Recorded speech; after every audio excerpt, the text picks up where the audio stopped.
పెళ్లి పెళ్లి అంటూ అందరినీ ఎమోషనల్ బ్లాక్మెయిల్ చేసి 2 కుటుంబాలు శత్రువులుగా మారిపోయేలా చేసావు కదే. నువ్వు బాగుపడవే. నువ్వు నాన్న అని పిలుస్తుంటే నాకు నా కూతురు సంజయ్ గుర్తొస్తుందమ్మా. నేను సంధ్యనే నాన్న. ఎలా ఉన్నావమ్మా? నేను బానే ఉన్నాను. మీరెలా ఉన్నారు? ఏం చెప్పమంటావమ్మా, అన్నీ ఉన్నా ఏమీ లేనట్టుగానే ఉంది మా పరిస్థితి. ఎవరా మీరు? ఎవడైతే నీకేంటే, ఎవడైతే నీకేంటే? ఎవరా మీరు? ఆపండ్రా.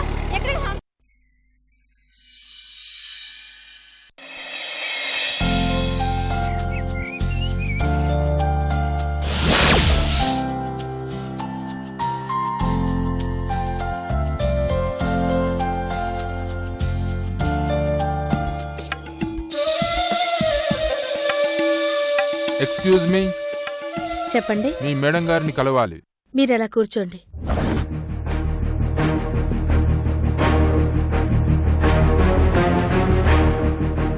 మేడం, మిమ్మల్ని కలవడానికి ధర్మతేజ గారు వచ్చారు.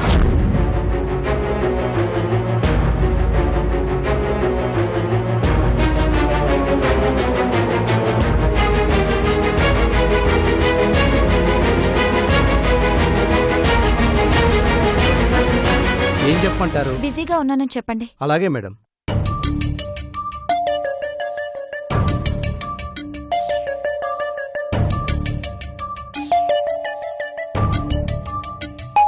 మేడం గారు బిజీగా ఉన్నారు. రేపు అపాయింట్మెంట్ తీసుకుని రమ్మన్నారు. ఎంతసేపైనా పర్వాలేదు, వెయిట్ చేస్తానని చెప్పండి. వెళ్ళండి. అలాగే సార్.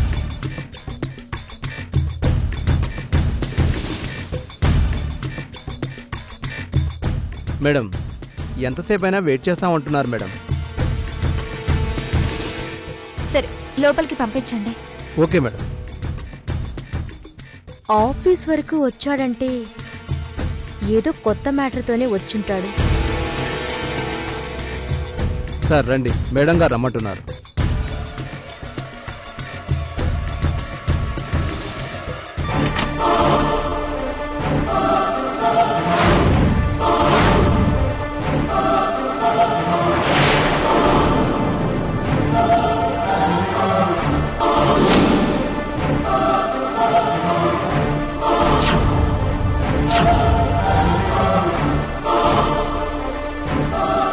ఇది నా బావ కంపెనీ, ఇది నా మేనగోడల ఆఫీస్.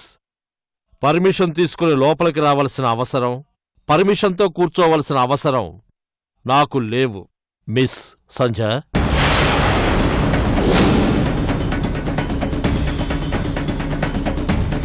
అయినా సరే నీ పర్మిషన్ అడిగి లోపలికి ఎందుకొచ్చానో తెలుసా? ఈ ఆఫీసులో ఆ సీట్లో నీకు ఇదే ఆఖరి రోజు కాబట్టి.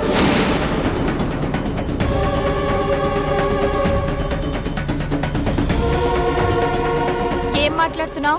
నిన్ను ఈ రోజు ఆఫీస్ నుంచి బయటికి గెంటిచ్చేస్తానని చెప్తున్నాను. నన్ను గెంటేయడానికి నువ్వెవడివి? నేనెవన్నా తొందరలోనే తెలుస్తుంది. ఇప్పటి వరకు అనుభవించింది చాలు, ఇక నిజం ఒప్పుకొని బయటికి నడు. నా కంపెనీని వదులుకొని నేనెక్కడికి వెళ్తాను? చూడు Sandhya. Excuse me, I'm not Sandhya, I'm Sirisha. Call me Sirisha. జనాల దృష్టిలో, నా బావ దృష్టిలో నువ్వే శిరీష అయ్యుండొచ్చే కిలాడి, కానీ నా దృష్టిలో నువ్వు సంజయ్.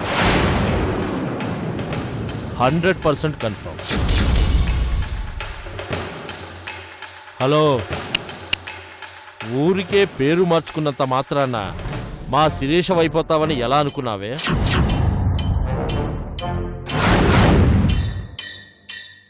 నేను సెక్యూరిటీని పిలిచి బయటికి గెంటేయక ముందే వెళ్ళిపో. అచ్చా, వెళతా. ప్రస్తుతం నీ చేతిలో అధికారం ఉంది కాబట్టి నువ్వు చెప్పినట్టే వెళతా. కానీ వెళ్లే ముందు ఒక్క మాట చెప్పి వెళతా. తొందరగా చెప్పి బయలుదేరు. తొందరలోనే నువ్వు శిరీషవి కాదు సంజయని నిరూపిస్తా. నీ మీద చీటింగ్ కేసు పెడతా. నిన్ను అరెస్ట్ చేయించి కోర్టులో సాక్ష్యాలతో సహా నువ్వు దొంగవని నిరూపించి నిన్ను జైలుకు పంపిస్తా. నన్నిక్కడి నుంచి కదిలించడానికి నీ బలం, నీ బుద్ధి సరిపోవు మిస్టర్ ధర్మతేజ. తొందరలోనే నిరూపించి చూపిస్తా. అప్పటి వరకు బాగా విర్రవీగుతూ ఉండు. నీకు చేతనైంది చేసుకో. నీకిచ్చిన టైం అయిపోయింది. Get lost from my office. అలాగే నీ ఇంగ్లీష్ సంగతి కూడా తెలుస్తా.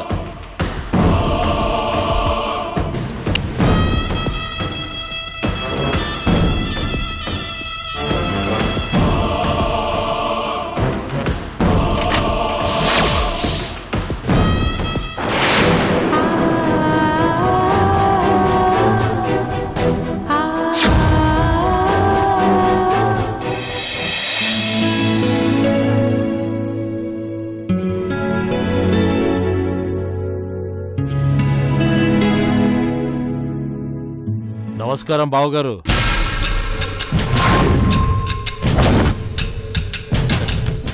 సంస్కారం లేని వాళ్ళు నమస్కారం పెట్టడం ఎందుకు అన్నట్టు అలా సీరియస్గా చూడకండి బావగారు.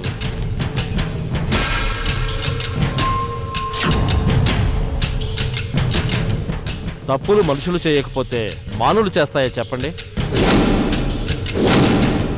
తెలుసో తెలియకో నా వల్ల ఏదో తప్పులు జరిగిపోయాయి. కొడుకుని కన్నాను అనుకున్నాను గాని ఒక దరిద్రుని కన్నాను అనుకోలేదు. ఎంత కాదనుకున్నా కడుపున పుట్టినవాడు కదా అని వాడు చేసిన తప్పులన్నీ వెనకేసుకొచ్చాను. నువ్వు శిరీష చేసిన తప్పులన్నీ వెనకేసుకొచ్చాను. నా కొడుకు జీవితం ఎలాగూ ముగిసిపోయింది. నా మేనగోడలకి మంచి భవిష్యత్తుంది. చిన్న వయసులోనే కీర్తి ప్రతిష్టలు సంపాదించుకున్న నా మేనగోడలు ఎవరెస్ట్ అంత ఎత్తుకి ఎదగాలి.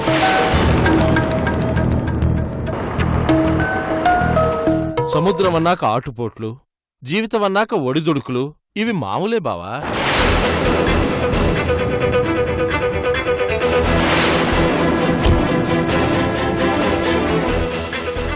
ఇదంతా పక్కన పెడితే శిరీష పొరపాట్లను సరిదిద్ది శిరీష జీవితాన్ని చక్కబెట్టే ప్రయత్నం చేయకుండా మీరిలా ఎందుకు సైలెంట్ అయిపోయారో నాకు అర్థం కావటం లేదు. ఇంకేం చక్కబెట్టాలి? అలా అడిగావు బావుంది. శిరీష కార్తీక్ చేత తాళి కట్టించుకున్నానని చెప్పింది కదా.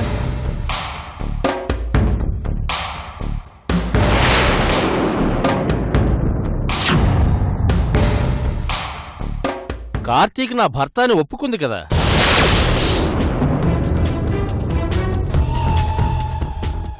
భార్యాభర్తలు విడివిడిగా ఉంటాయనా?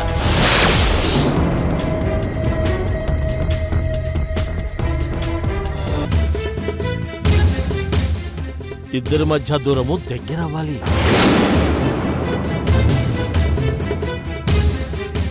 ఇద్దరూ కలిసి బతకాలి బావగారు. కలిసి కాపురం చేయాలి.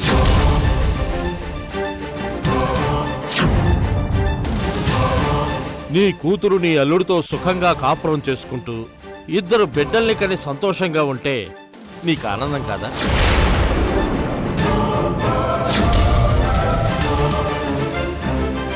తల్లిదండ్రులకి ఇంతకు మించి ఇంకేం కావాలి?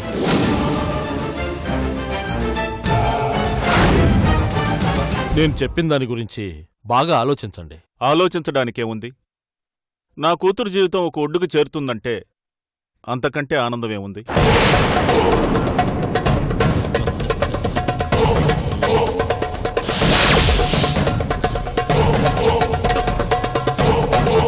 కానీ ఆ కార్తీక్ శిరీష్ అంటే అసహ్యం పెంచుకున్నాడుగా. ఇప్పుడు ఆ ఇద్దరు ఒకటేలా అవుతారు?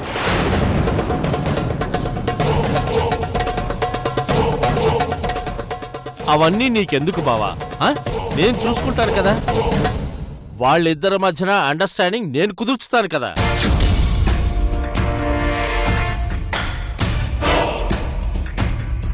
నేను చేసిన తప్పులు సరిదిద్దుకునే అవకాశం నాకు ఇచ్చినందుకు చాలా థ్యాంక్స్ బావా.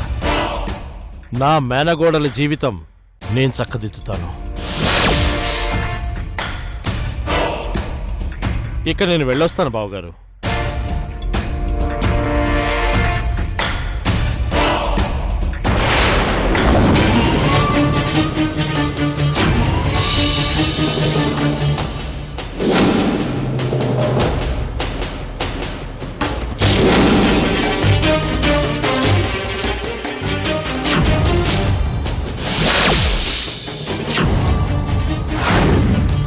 అరే నా మేనగోడలు మాటల్లోనే వచ్చేసింది. నీ గురించే మాట్లాడుకుంటున్నావమ్మా. అంతా వినే ఉంటావు. వినని మాటలు ఏవైనా ఉంటే అమ్మా నాన్నల్ని అడిగమ్మా, చెప్తారు.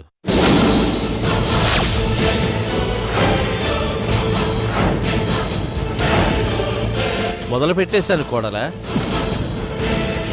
నీ జీవితాన్ని చక్కదిద్దే కార్యక్రమం మొదలు పెట్టేశాను.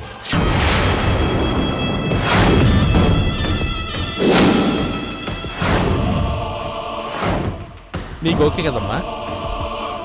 పిచ్చోడు, నేనంటే కార్తీక్కి అసహ్యం. నువ్వనుకున్నది ఎట్టి పరిస్థితిలోనూ జరగదు. అంత అమాయకుండా అనుకున్నావా?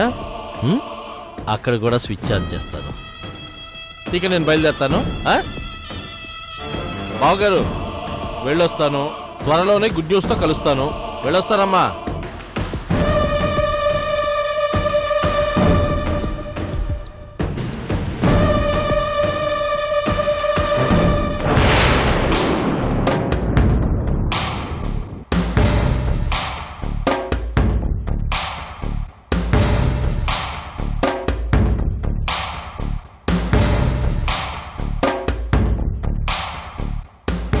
డాడీ, అది నా బావమరిది చేసిన తప్పులు తెలుసుకొని మేనకోడలికి మంచి జీవితాన్ని ఇవ్వాలనుకుంటున్నాడు.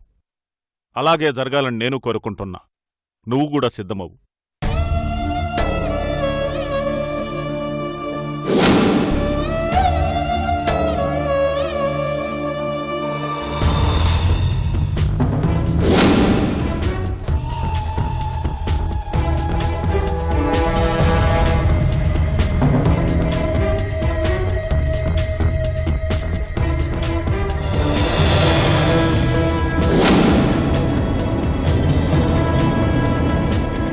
కార్తీక్,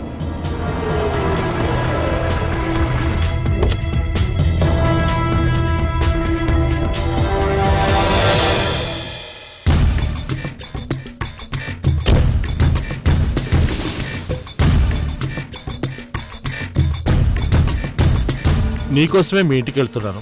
లక్కీగా నువ్వే కనిపించావు. చాలా అర్జెంట్ మ్యాటర్. ఎక్కడైనా కూర్చొని మాట్లాడుకుందామా? పర్లేదు, చెప్పండి. శిరీష నీకు అన్యాయం చేసిందని, ప్రేమించి మోసం చేసిందని నువ్వనుకుంటున్నావు. కానీ చేసింది నా మేనకోడలు కాదు, నా మేనకోడల రూపంలో ఉండే సంధ్య అనే ఒక కిలాడి. ఆ రోజు వాళ్ళు, ఈ రోజు మీరు ఇదే మాట చెప్పి నన్ను పిచ్చోడిని చేయాలని ఎందుకు ప్రయత్నిస్తున్నారు? వాళ్ళు చెప్పింది నిజమే కార్తీక్. ఆ రోజు నిన్ను వాళ్ళు గెస్ట్ హౌస్ దగ్గరికి తీసుకెళ్లి శిరీషను చూపించాలనుకున్నది వాస్తవమే. కాకపోతే ఆ రోజే శిరీష్ అక్కడి నుంచి మిస్ అయింది. చాలా రోజులు నీ దగ్గర నిజాన్ని దాచి ఆ రోజు మాత్రమే ఆ నిజం బయట పెట్టేయాలని ఎందుకు నిర్ణయించుకున్నారో నాకు తెలియదు. కానీ శిరీష ఉన్నది మాత్రం నిజం. శిరీష సంధ్యలు ఒకే రూపంతో ఉండే ఇద్దరు అమ్మాయిలన్నది ముమ్మాటికి నిజం. నేను నమ్మను. నమ్మవా? నమ్మను. నమ్మిస్తాను రా.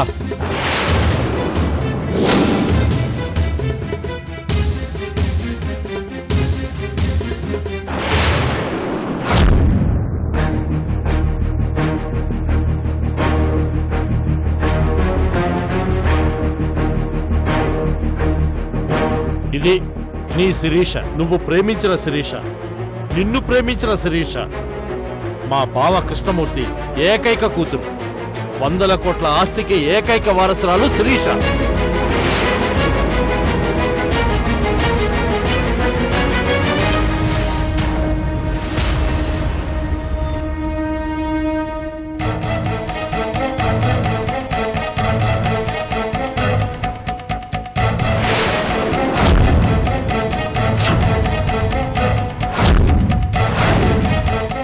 దీని పేరు సంధ్య, రఘు అనేవాడి కూతురు. నీ శిరీష స్థానంలో ఉన్నది ఈ సంధ్యే.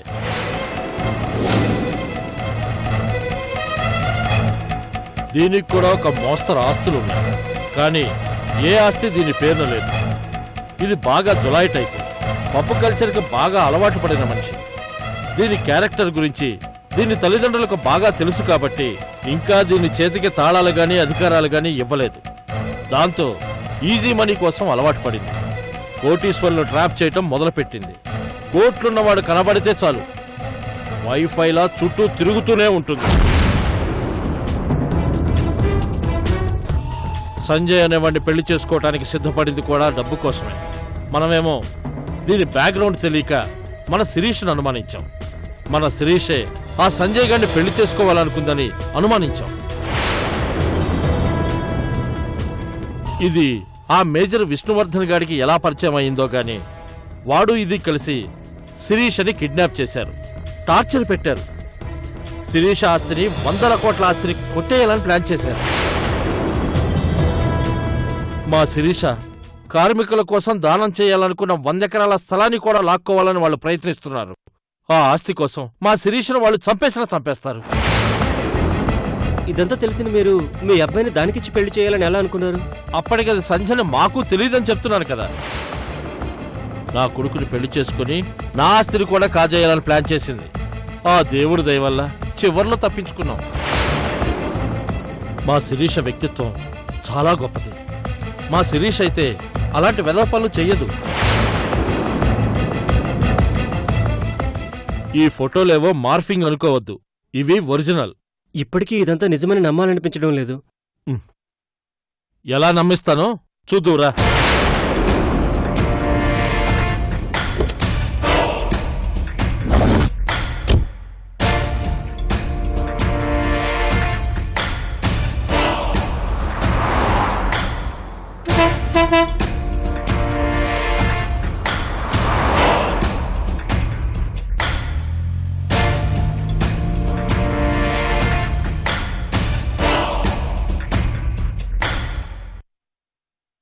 మనకు కావాల్సిన నిజం తెలిసే ఇల్లు ఇదే. దిగు.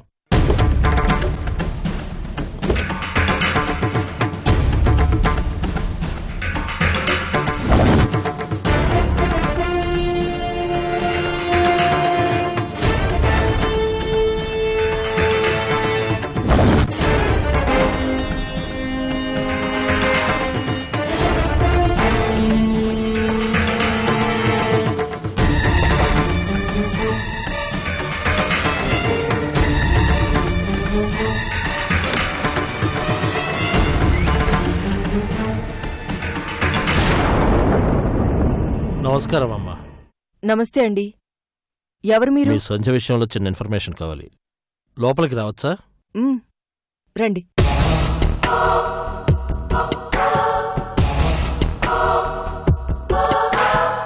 కూర్చోండి. కూర్చో. చెప్పండి. మనిషిని పోలిన మనిషిని చూసి అప్పుడప్పుడు కన్ఫ్యూజ్ అవుతూ ఉంటాం. అవునంటారా కాదంటారా? అవును. ఇదిగో నా కొడుకులాంటి ఈ అబ్బాయి కూడా అలాగే పొరపాటు పడుతున్నాడు. ఏ విషయంలో? ఆ మాట నేను చెప్పడం కాదు, ఈ ఫోటోలు చూసి మీరే చెప్పాలి.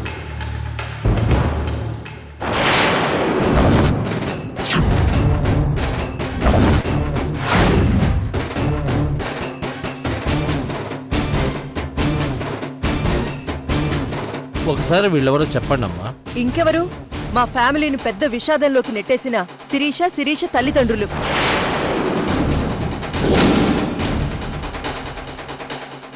కరెక్ట్గా చెప్పారు.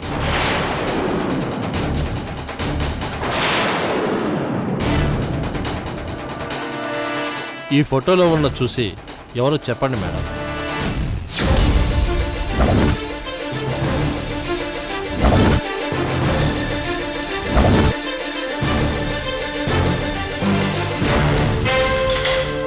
మా సంధ్య. ఇంకొకసారి చెప్పండి మేడం. అవును, మా కూతురు సంధ్యే. మా కూతురు మా అందరినీ విడిచి దూరంగా వెళ్ళిపోయింది. దాంతో కొన్నాళ్లు మేమందరం శిరీషను చూసి మా సంధ్య అనుకున్నాం.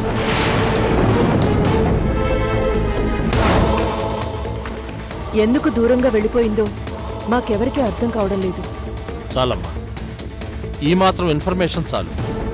ఇక మేము బయలుదేరుతామమ్మా. వస్తాం. ఇంతకీ మీరెవరు? ఈ ఎంక్వైరీ ఎందుకు? నా పేరు సుబ్రహ్మణ్యం అమ్మా. నేనొక మ్యారేజ్ బ్యూరో నడుపుతున్నాను. ఈ శిరీషకి ఒక సంబంధం వచ్చింది. ఆ విషయంలో ఒక అనుమానం వచ్చి అందుకే మిమ్మల్ని ఇలా కలవాల్సి వచ్చింది. ఒక పెళ్లి చేసుకోబోయి అందరి జీవితాల్ని అల్లకల్లోలం చేసేసింది. ఇప్పుడు మరో పెళ్లికి సిద్ధమైందా? వెళ్ళొస్తామమ్మా. అలాగే. కానీ దాన్ని మాత్రం నమ్మకండి. అలాగేనమ్మా, పద.